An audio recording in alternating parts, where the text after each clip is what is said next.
Okay guys, hello. Good Mark's Good here, and today we're going to take a look at a bulky box. Just one of my scrappy boxes today, and this baby weighs 38 pounds. I paid 85 bucks plus shipping, so all in all, I paid for around $3 a pound, which is my target price because I feel that not only does the base metal and the silver on the piece have an intrinsic value of more than $3 a pound, there's almost no way that I cannot break even or make a profit in the long run at that price point. So that's my sweet spot. Now, I do not know what's in this box except for the top layer. That's all they showed us today, and that's probably why it went higher than usual, because people were excited. I was excited. It's a mystery this time. The only thing I know is that there's a reticulated oval serving tray or a column of vanities. I like to call them vanities. And there was one piece that looked like it was silver soldered. I love silver soldered stuff because it shows age, it shows toughness. Oh, potentially we have hotel plate. Potentially you have railroad pieces, and potentially you can have anything historic. So I really like to find silver soldered pieces, and there was one thing that looked like it had some kind of holly. You all know holly, right? It's got those little berries and then those really distinctive leaves. Something, I think it was a tray. It looked like it was decorated like holly. That could be worth something during Christmas, which is coming up in half a year, 6 months. So let's go. 38 pounds of mystery plate. Okay, this reticulated round basic stuff, it could sell, but you can't overprice this kind of thing, or else it probably won't sell. So I'd say 10 bucks. I'm hard pressed to sell anything like this for less than 10 bucks. Otherwise, I'd rather have the metal on it and keep it. Okay. Let me show you what the box looks like first before I just start tearing into it. Here we are. That's what I'm looking at. I'm looking at these napkin rings, potentially sterling. We'll have to check them out. That right there, I don't think it's sterling. No, it's way too hard, and we're looking at brass. Let's see, seafood server. Oh, okay, this is intact. That's a good thing. This is where they put sauce. What do they use on shrimp cocktail? I can't remember. But this is the shrimp cocktail server. If it's in good shape, it could sell, potentially. Okay, bunch of trays right there. Some kind of brass. Okay. Well, that could be a good box. It could also be a bad box. And from what I'm looking at, I would lean towards the bad box. So I don't see anything that makes me particularly excited. Okay, moving onward. Napkin rings are unfortunately certainly plated because they are way too thick. If they were sterling, they would be much thinner than that. Look at that, guys. Sterling is thinner because they are thinking about conserving material as it is expensive. With plated napkin rings, they are not doing the same thing. But the tarnish looks reasonable for what you would expect to see for slightly tarnished sterling.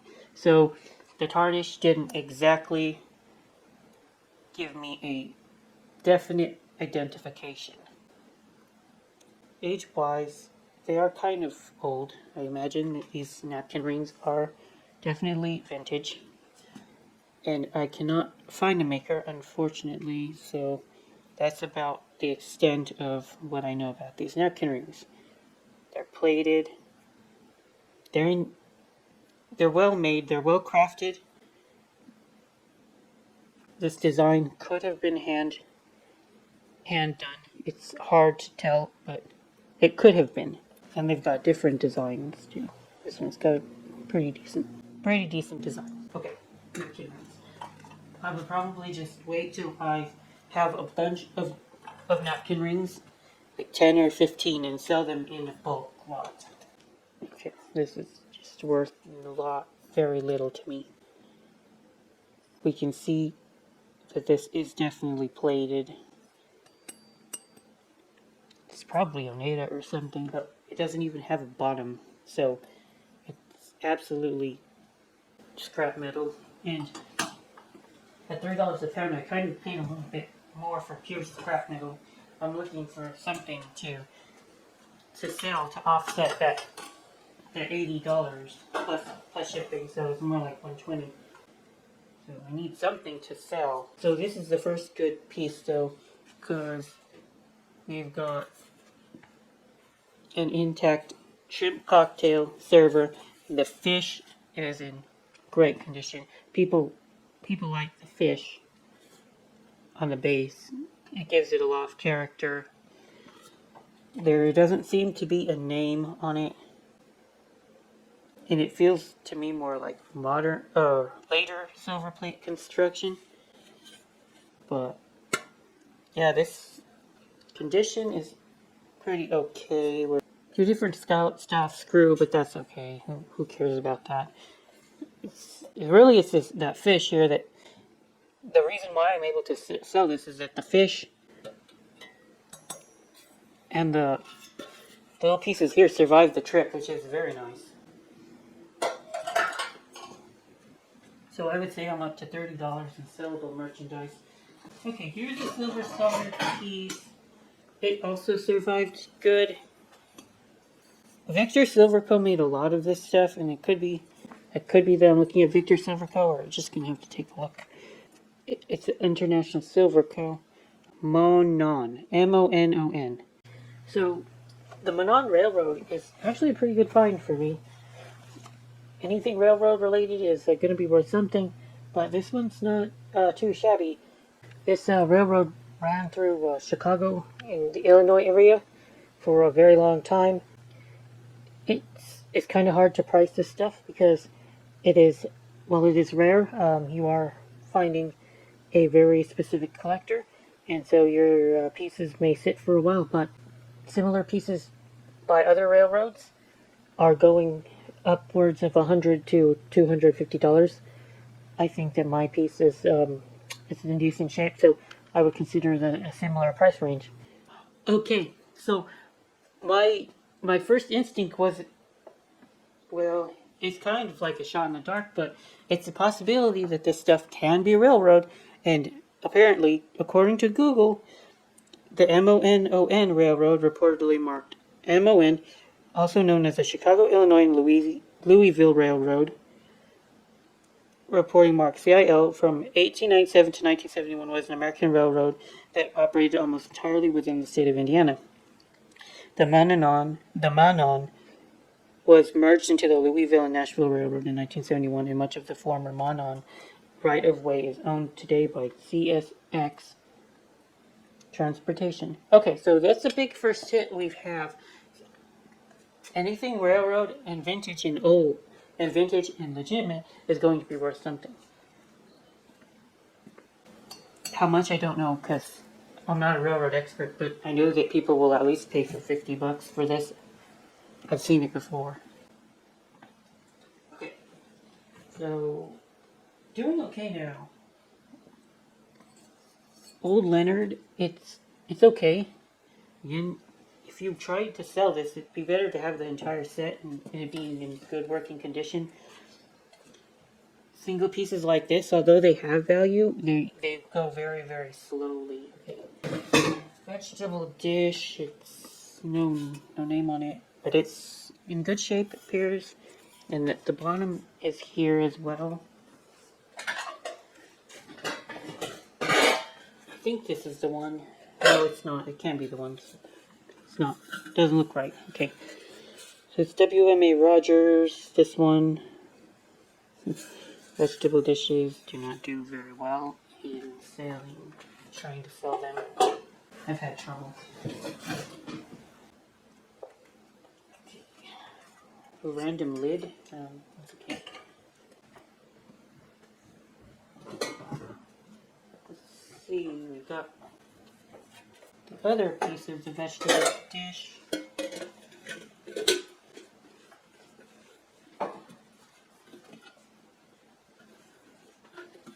It's nice, but yeah, the market on vegetable dishes are very weak, fortunately. So, would sit around a very long time. If maybe you could get 15 bucks for it, I would think.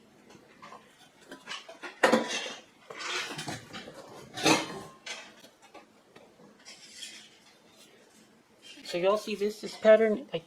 I think that this is Daffodil by International Silver. You can find the mark on it. Okay, yeah, it is Daffodil. It's one of the better selling patterns by International Silver. I think they made this pattern around, well, I actually don't know, but might be a mid-century modern pattern. I don't know if we're looking at a vegetable dish without a top. This could be the top of this vegetable dish. Okay. So this vegetable dish is going to be worth a lot more than this one. And that's due solely because of the pattern.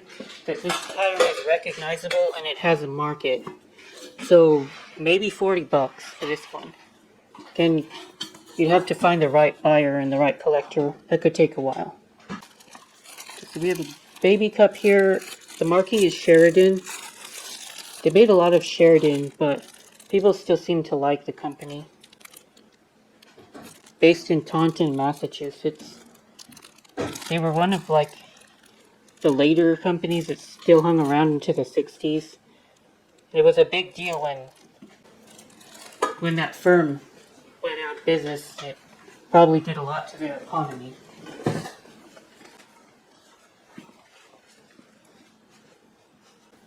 Random old wine goblet. Yeah, it's not going to be worth anything. Nah, it's bowl ain't going to be worth anything either.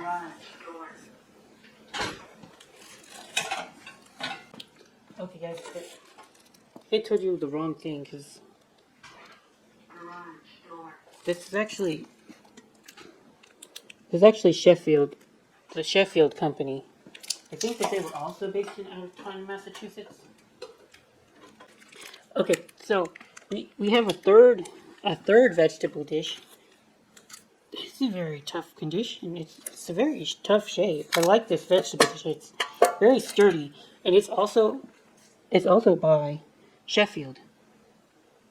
And these are marks that I always get confused with Sheridan. I always get Sheridan and Sheffield confused in my head because they kind of look similar. And they kind of named similar, but I believe that we're looking at the Sheridan Silver Company. Yeah. Taunton, Massachusetts. See, this is, we got our first damaged piece, because it's very, very rare that you don't come out with no damage on a box like this. And it seems that it matched this creamer, the creamer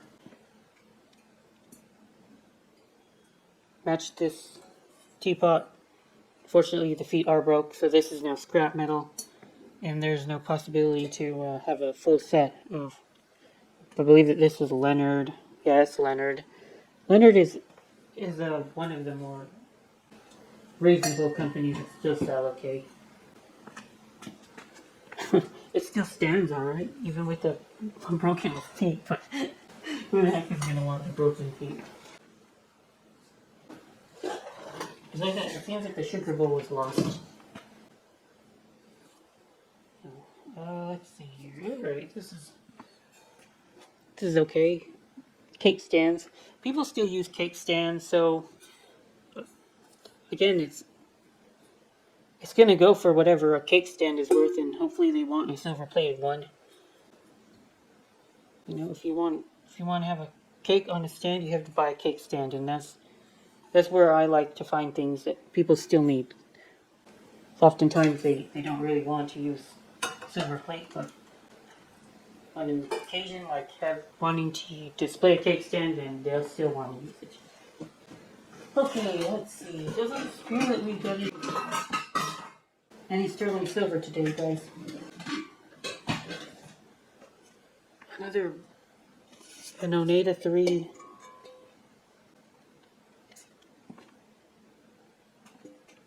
Three-leg bowl. I find a lot of these. You would never believe how many of these I find, guys. Pattern reminds me of something, but I can't. Georgian scroll. I think this is their Georgian scroll pattern. A little bit of metal oxidation right here that usually means that the plating is thinning out right there. Well, if I tried to polish it, I would see what it looked like. Or I could just leave it as is, but some people like the tarnished look and some people don't. Not only that, but man, it looks like this is a hell of a tarnished piece. You know what, I think I'm going to try to shine this up a bit, because at this point the tarnish looks like it would eventually eat through the base metal and start pitting this piece a lot more than it probably has already.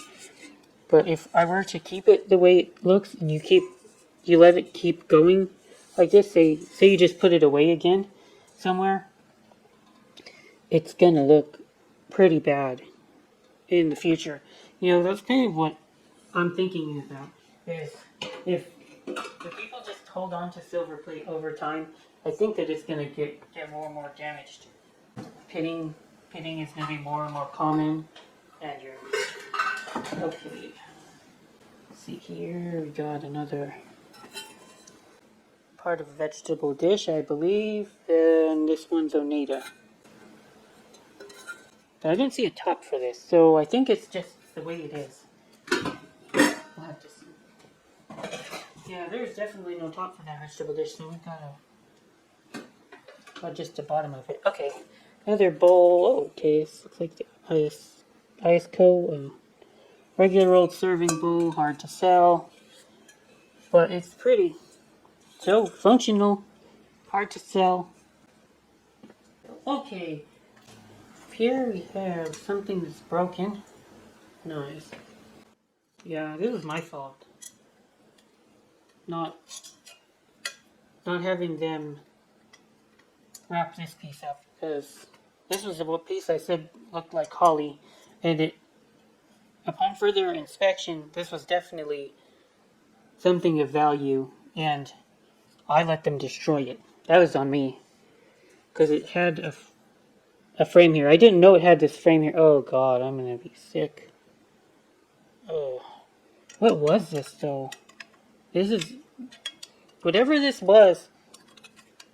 This wasn't complete. It was a part of something else, and so in that case, it's not very valuable to me, because kind of incomplete. But look at that stork. This scene here. Antique silver plate often had pretty things like this. Okay, there's a marking on it too. Okay, so I can read the marking, quadruple plate, which does make a lot of sense to me. But let me see what else I can find that might have been a part of this. Alright guys, let's take another look at this. I was a little bit confused. I had an idea that this was a frame of some sort, but it appears that it would have been probably a pickle castor, because Hartford made a lot of pickle castors. It was really hard to make out the name as well, but they made a lot of pickle castors, and what pickle castor was, it had a jar right here that people would use to pickle vegetables. Back in the day, pickling was a very common way to preserve food. So they had very elaborate jars that they used, and then the frames got more and more beautiful as well. And they were pieces of art, and a lot of them still survive, and they are one of the most valuable pieces of silver plate that you can find. Again, they're rare, and you probably can't really find pickle castors amongst book lots like I buy, because a lot of the time they look so distinct and pretty that even Goodwill is going to do a little bit of research to try to figure out what they have, and they're not going to just throw it in for free. But so what it would have looked like is we're missing two pieces. Something would have came up like this, and something would have came up like that, and it would have been soldered right here to make a frame, a round frame, and then this would have been on top. This would have been the handle. So even before they sent this to me, it was already broken. So I'm not feeling too sad about that. I mean, now I'm kind of feeling sad about it, because if it was in a perfect condition as a pickle castor, then you're looking at hundreds of dollars. It's an old bell. It doesn't even have the bell part of the bell. Third napkin ring, which is kind of nice. Again, they designed it differently still.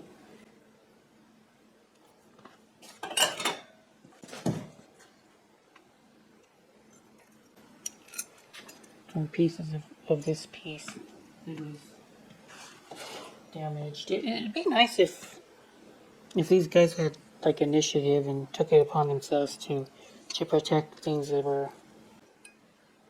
more fragile, but you know, I get it. They have a lot of things to do, and time is money, money is time. Okay, so some trays here. We've got what looks like something of value. Oh, look at the toning on this boy. Very pretty. The way that it ended up tarnishing. I really like that. So this is a piece by Oneida. And you can tell the pattern very easily. They call this Demaria. Because you can see roses here. And then some kind of scroll. I think of it like a banana. And yeah, they made a lot of Demaria there. But it is valuable. I don't know what they may name the pattern after. It was like an author or something. Yeah, very nice. As far as the value, I would say this is a bigger one, and it's in great shape. I want 40 for this.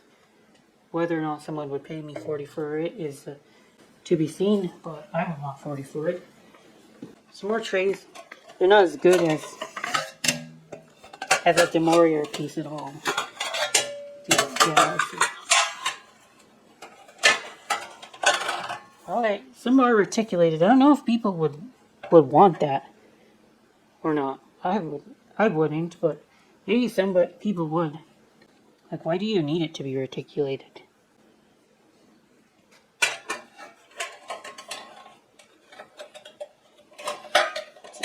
Some damage on this one. Okay, well, it is what it is. Couple closing thoughts, guys. There are definitely ways to recoup my investment. This isn't going to be a home run or anything. I didn't find any real silver, which is, that's a bummer, but it is what it is. I found some pretty nice pieces. The railroad piece is going to be at least $50, I would imagine. We've got a nice vegetable dish by the International Silver Company, daffodil pattern. That Demaria piece will also be worth something. When I find more napkin rings, I can throw them in the collection for $5 to $10 a piece. Very easily. This guy will be worth something to the right buyer. So yeah, overall I'm happy with this